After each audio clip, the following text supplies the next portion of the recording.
Some of the biggest winners. First of all, take a look at that far side. Monster Energy. This was a stock that used to be known as Hansen's Natural Beverage. You might remember that soda company from back in the day. Changed its name to Monster. It's up 41,000% since then. So if you invested $1,000 back 15 years ago, you'd have about $410,000, $411,000 today. A huge move for Monster Energy here. Also, Keurig Green Mountain up 34,000% just since that bubble peak back in March of 2000.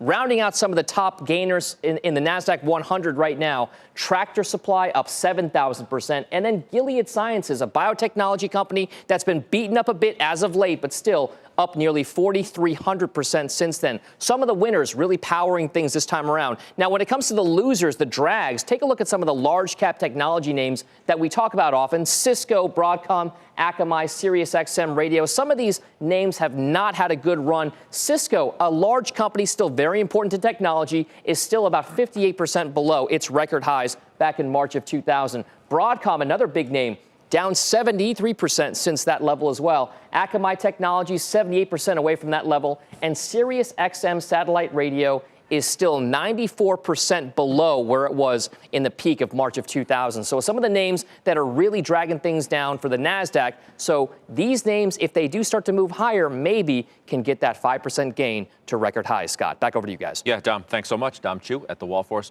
What do you think about some of these names? Keurig Green Mountain up 34,000% since the bubble blew up. And have only touched it, Judge, like a radioactive rod. I mean, I've not held on to this thing at all. No. Gilead. I wish Gilead, I had. Widely owned, widely liked.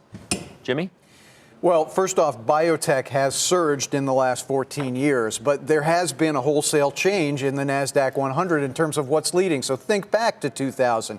You had the four horsemen of Cisco, Intel, Oracle, and Sun, and maybe you'd add the fifth was Microsoft. None of those are in the leadership as far as the last 14 years. They've all gone well off their highs. We all remember Cisco at 80, the cover story from Barron's. There's been a wholesale change in the leadership. Microsoft has had new life breathed into it this year. Yeah. And what 2014, by the way, so has Intel. For Microsoft, 2014 will be remembered, at least from a stock standpoint, as perhaps a pivotal year. It may well, and I would also include Intel on that front as well. But still, they're well off where they were in 2000. But I think they do have good 2015s ahead of them.